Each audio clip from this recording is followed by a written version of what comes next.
Bonjour et bienvenue dans ce nouvel épisode. On va se poser une question absolument essentielle aujourd'hui. Est-ce qu'il faut avoir du talent pour réussir? Est-ce qu'il faut travailler forcément pour réussir? Je vais vous répondre en me basant sur un livre qui a été écrit à ce sujet. Je vous donnerai certainement les coordonnées à la fin de ce vidéo podcast. Mais je vous propose que l'on tente de répondre à ces différentes questions. Est-ce que la réussite est vraiment due uniquement au mérite? On verra quelques exemples de personnes qui sont persuadées qu'elles ne doivent leur succès qu'à elles, ou nous-mêmes, nous sommes persuadés qu'elles ne doivent leur succès qu'à leur travail. On se posera également la question de euh, la croyance au mérite. Il y en a qui la critiquent pas mal, on en parlera également. Pour réussir, est-ce qu'il faut lire plutôt la philosophie grecque ou faire confiance à Anthony Robbins, Jack Canfield, bref, des grands gourous du développement personnel? Et je vous dirai ce que j'en pense moi aussi de mon côté. Et puis, bien sûr, on fera un petit tour du côté du succès artistique. Moi, ça m'intéresse pas mal. Il y avait deux cas, notamment le cas de Van Gogh, Vincent Van Gogh, et on le comparera à d'autres personnes qui ont eu d'autres réussites dont vous ne connaissez pas forcément les noms. Et ce qui nous intéresse, bien sûr, c'est qu'est-ce que nous, on peut en faire dans notre boîte. Et puis, bien sûr, est-ce qu'on on se posera la question de savoir si la réussite, c'est uniquement une affaire de chance, une affaire de destin. Et puis ben, ça sera déjà pas mal. On parlera également quand même de loi du marché, de métier utile versus métier bien payé. Bon, on a déjà un début de réponse. OK? Et ce que je vous propose, c'est qu'on démarre tout de suite par le premier sujet qui, bien sûr, dans cette grande question, est-ce qu'il faut bosser très très fort, avoir du talent et ou de la chance pour réussir? On est parti tout de suite. On va prendre des grandes figures de style hein, aujourd'hui. Alors moi, dans mes lectures, on parle tout le temps de ces grands gars qui réussissent. Alors Richard Branson pour Virgin et un tas d'autres boîtes qu'il a faites, les Steve Jobs, les Elon Musk, qui est-ce que dont on parle jamais d'ailleurs un peu ou pas assez à mon avis, des gens comme Luc Besson côté français, ça c'est intéressant, mais on aurait des Xavier Niel, qui est-ce qu'on a dans les plus grandes figures connues. Est-ce que la réussite, et j'en étais là, c'est ça, la réussite est-elle réellement due uniquement au mérite?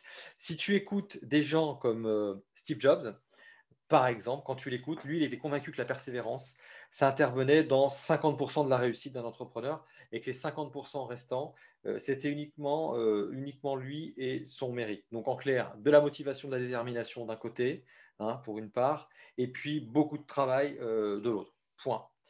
Euh, si on parle d'intelligence et de génie, bah là, on n'en parle pas, par exemple. En revanche, si on écoute Machiavel au XVIe siècle, lui, il estimait que la réussite, c'était composé de deux choses. Il appelle ça la virtu et la fortuna. Je ne sais pas comment ça se prononce. Voilà. La vertu, c'est quoi? C'est les qualités personnelles, euh, le talent, notamment la persévérance. Et la fortuna, c'est quand même le facteur chance. Donc les circonstances qui sont faites qu'à un moment donné, bah, quand vous arrivez au bon moment, au bon endroit, avec la bonne idée, pour nous qui sommes plutôt dans la partie entrepreneuriat, bah, les choses sont plus faciles. Mais lui, Machiavel, pour lui, il y avait les deux choses qui venaient vraiment se combiner. D'un côté, le talent, le travail, et puis de l'autre côté, quand même, un facteur chance, et on le verra un petit peu tout à l'heure. Par exemple, on peut se poser la question, tiens, notre cher président Emmanuel Macron, voilà, d'ailleurs c'est repris dans le livre, hein, il a saisi sa chance, il a tiré avantage des circonstances pour se faire élire président. Si on se rappelle un petit peu de la situation, il y avait Alain Juppé côté droite qui avait été battu par François Fillon qui vraiment avait un boulevard devant lui, et là il se fait rattraper par des affaires. Voilà. Et puis bah, François Hollande, clairement, lui ne représentait plus grand-chose. D'ailleurs, le parti il est mort et aujourd'hui, à l'heure où je fais ce podcast, le parti il est toujours mort. Donc bref, le mérite ne suffit pas à expliquer la réussite financière, politique d'un individu. Il faut regarder également la partie, l'environnement. Je dirais pas la chance, mais l'environnement. Alors, si on en regarde d'autres, on va en écouter d'autres. Et je suis allé étudier quelques petites réussites comme ça, notamment Serge Gainsbourg, Elon Musk, un petit peu. Et puis, alors une actrice, Léa Seydoux, je crois elle a joué dans des James Bond. Et quand on leur pose la question, alors Léa Seydoux, en tout cas, c'était assez clair. Si on lui dit, mais comment est-ce que tu as fait pour réussir et pour en être là? Pour elle, c'est uniquement une autodidacte, ça n'est lié qu'à elle, son talent, son travail. Elle oublie juste, très certainement. Alors là, les journalistes, en l'occurrence, ont peut-être occulté ce qu'elle a dit, hein, mais elle avait quand même son grand-père qui a été le président de Pathé et son grand-oncle, celui de Gaumont. Quand on sait qu'aujourd'hui, Pathé et Gaumont ne font qu'une seule et même entreprise, c'est clairement les protagonistes pionniers du cinéma en France. Donc voilà, clairement, l'environnement fait ce que l'on est. Si je prends mon histoire, je suis un petit-fils d'hôtelier. Euh, on investit dans l'immobilier, dans la famille, finalement. J'entends parler d'immobilier depuis tout petit. J'entends parler de commerce, de vente. À partir de là, j'avais plus de chances de devenir un commerçant dans l'immobilier, un investisseur ou pas, que de devenir un artiste. Il n'y avait personne qui faisait de la musique chez moi ou pas vraiment. De l'harmonica, peut-être un petit peu, le grand-père. Et encore, je ne l'ai pas vu souvent jouer. Mon père de la mandoline, mais c'était vraiment pour faire plaisir. Je ne l'ai jamais vu en jouer non plus. En revanche, voilà. Donc clairement, on est dépendant de son environnement, ce qui n'exclut pas bien sûr de devenir quelqu'un et de devenir très grand et excellent dans cet environnement, mais clairement, ça laisse des traces. Si on parle par exemple d'Elon Musk, moi je suis allé chercher un petit peu Elon Musk. Alors il y a une réussite qui est foudroyante, hein. Vous irez étudier. Tiens, allez, je vais vous faire peut-être allez, un tout petit feedback sur Elon Musk. Tiens, on y va. C'est hallucinant, hein, son histoire, hein. Donc d'abord, il est né en Afrique du Sud. Alors il est quand même il est le fils d'un ingénieur, hein, un ingénieur spécialisé, je ne sais plus en quoi, mais vous irez le regarder. Et sa mère était mannequin. Bon, ça explique pas tout. Je veux dire par là, il n'est pas non plus né dans un environnement extrêmement défavorisé. Il a eu un cadre social intéressant, une éducation qui vont bien. Il avait déjà un père qui avait un pied dans la technique. Et une mère qui déjà était, alors être mannequin, c'est quelque part, c'est un peu comme les artistes, hein, ce sont des vies un peu aléatoires. Vous pouvez être très grand, mais c'est une vie de pseudo-indépendant, freelance, où vous essayez de vendre vos talents. En 83, il vend son premier jeu qui s'appelle Blastar. Il le vend à un magazine spécialisé en informatique. On poursuit par là. Alors à l'école, ça ne se passe pas forcément bien pour lui. Il se fait plutôt casser la figure, paraît-il, de temps en temps. Il quitte donc l'Afrique du Sud. Il va vivre au Canada. Il décide de vivre avec son père. Il fait quand même des études, lui, hein. Il va à l'université de Pennsylvanie. Il sort avec un diplôme de physique et d'économie. Donc il a vraiment quelque part cette double culture. Euh, c'est pas forcément un gros fêtard. Il pense très vite à comment rentrer dans l'entrepreneuriat. Il passe quand même un doctorat, hein, donc c'est quand même un gars qui est cultivé. Quand on dit qu'il a construit SpaceX simplement en lisant des bouquins, oui, il a lu des bouquins, mais il a une formation de base quand même qui reste quand même très technique.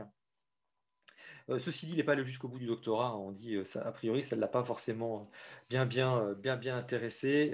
Il est parti, il a senti qu'il y avait une bulle avec Internet, qu'il y avait des choses à faire, et il n'a pas fini ses études à Stanford. Il s'est barré, il a monté une entreprise qui s'appelait Zip2, avec son frère d'ailleurs. Pour la petite histoire, ses parents, là c'est pareil, il crée une boîte, ses parents, son père lui donne 28 000 dollars.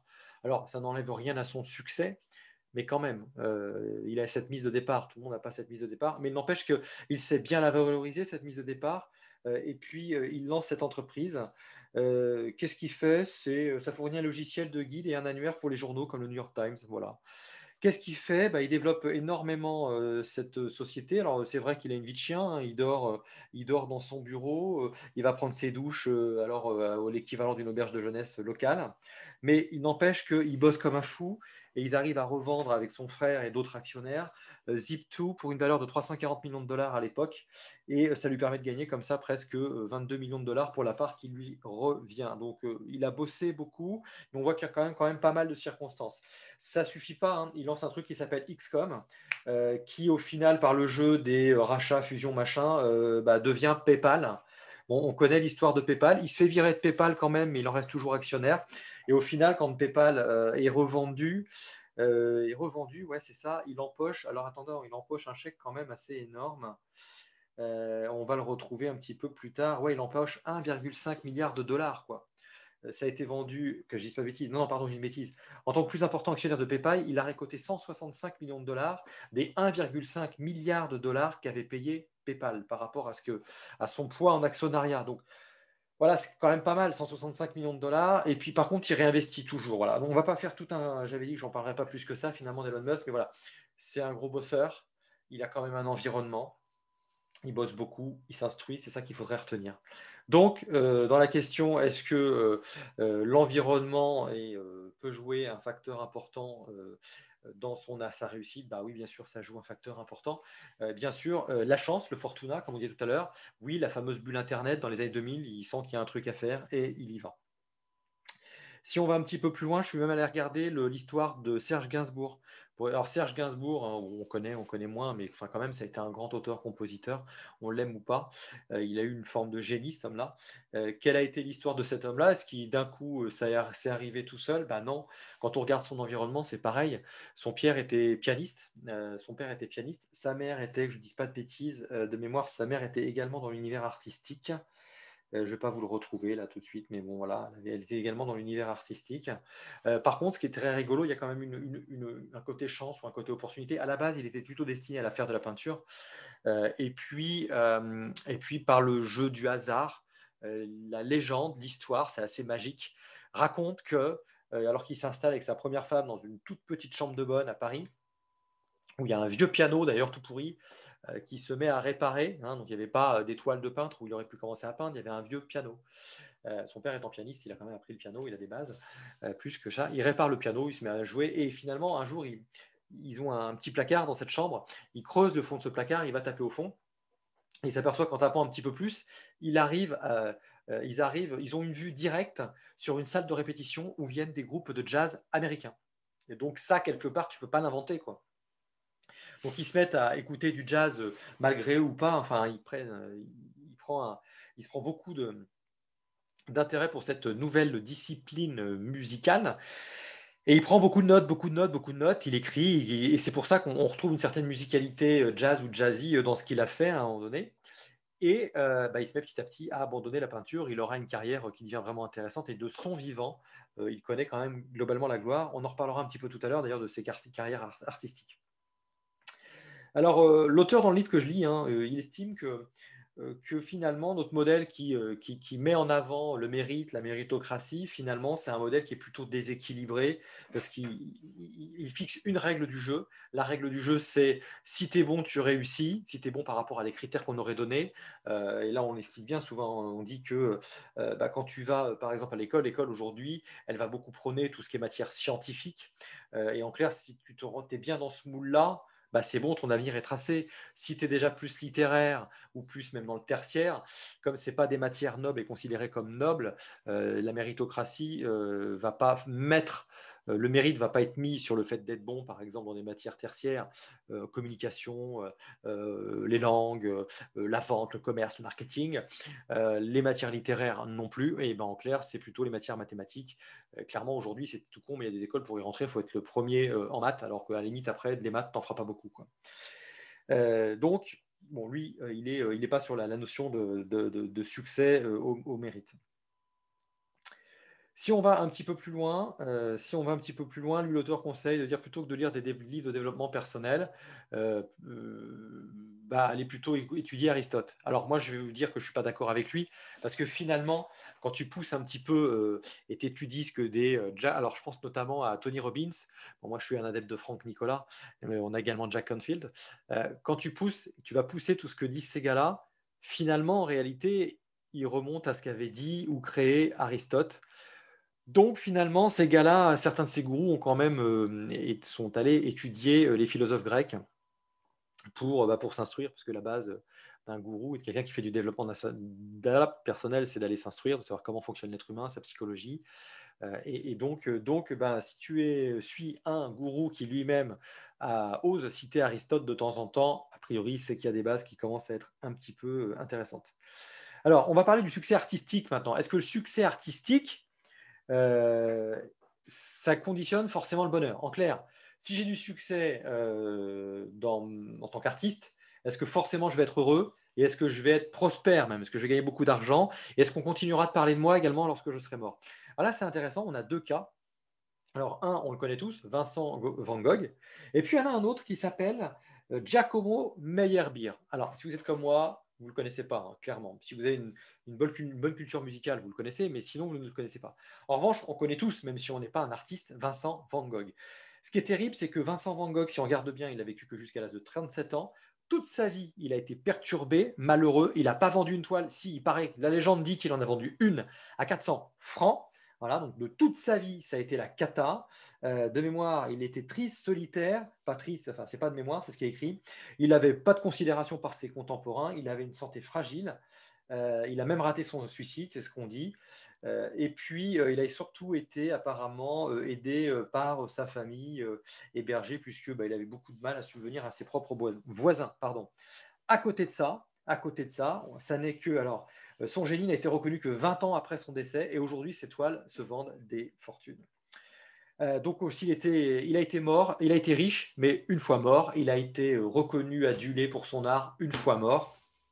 Bon. En revanche, si on prend quelqu'un comme Giacomo Meyerbeer, lui, il est né en 1791 en Allemagne, hein, c'est un peu normal. Alors, on ne le connaît pas, mais à son époque, il était finalement plus riche et plus célèbre que ne l'ont été des Mozart ou des Beethoven. Euh, il a été enterré presque comme un roi. Il a eu des obsèques princières en 1864, un funérailles national.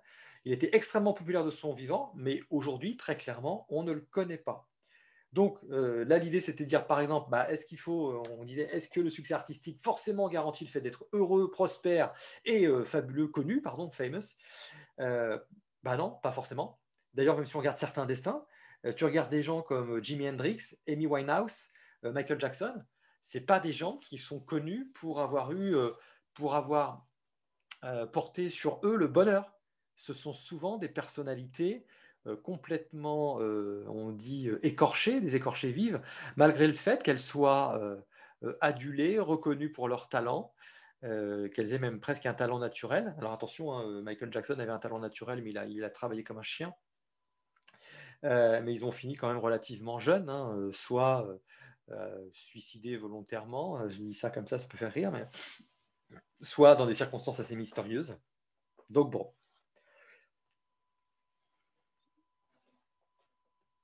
Autre chose. Alors, celui qui rentre dans le moule a plus de chances de voir son mérite reconnu. Bah oui, j'en parlais un petit peu tout à l'heure. Euh, aujourd'hui, si on regarde bien, l'éducation nationale part du principe que la société repose sur le mérite. Elle entretient cette croyance par le fait qu'il y ait des examens tout le temps, des concours. On va retenir que les candidats qui sont les plus compétents. Et plus compétents égale plus méritants. Le gros problème, et on verra un exemple de mémoire, je l'ai mis, est-ce qu'on parle de... Oui, on va parler de Einstein.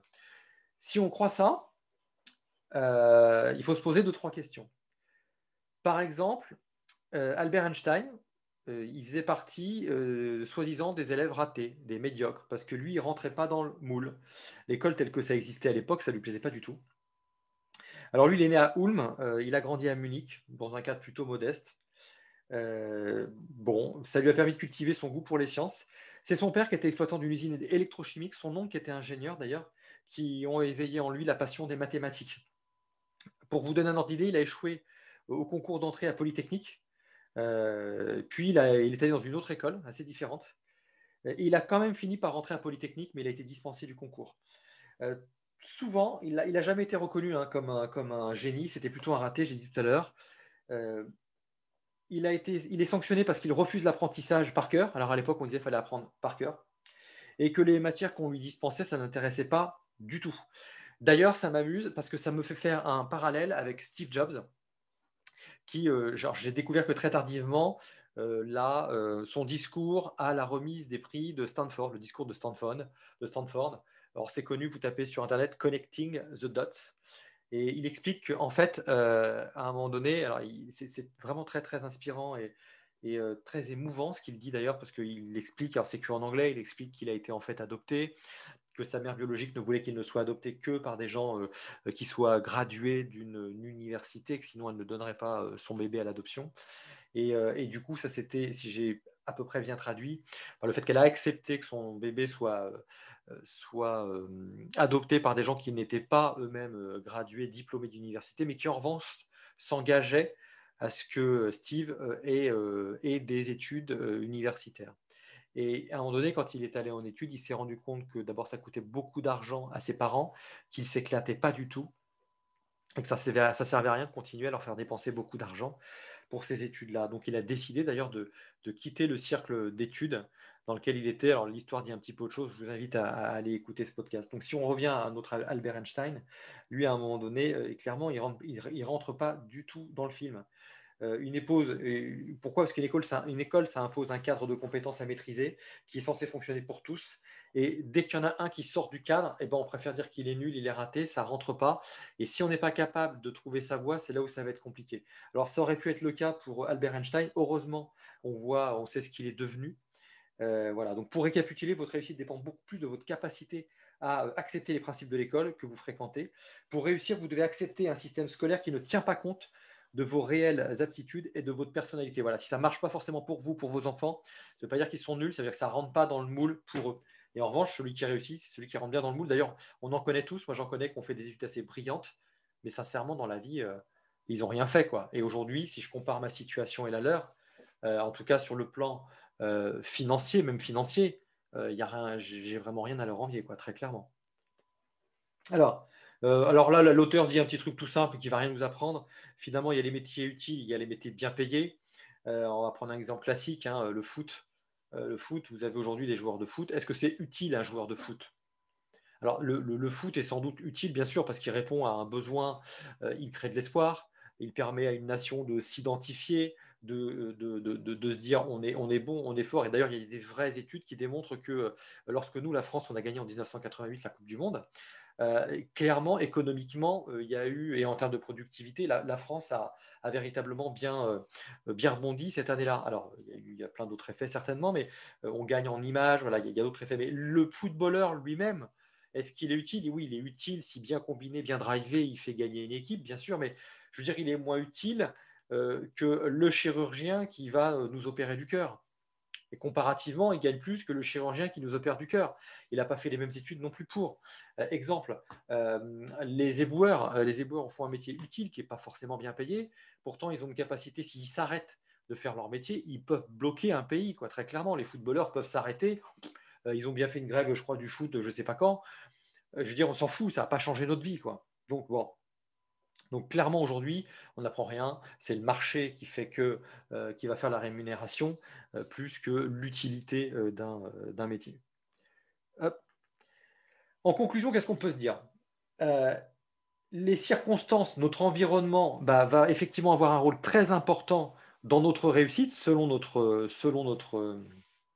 notre définition.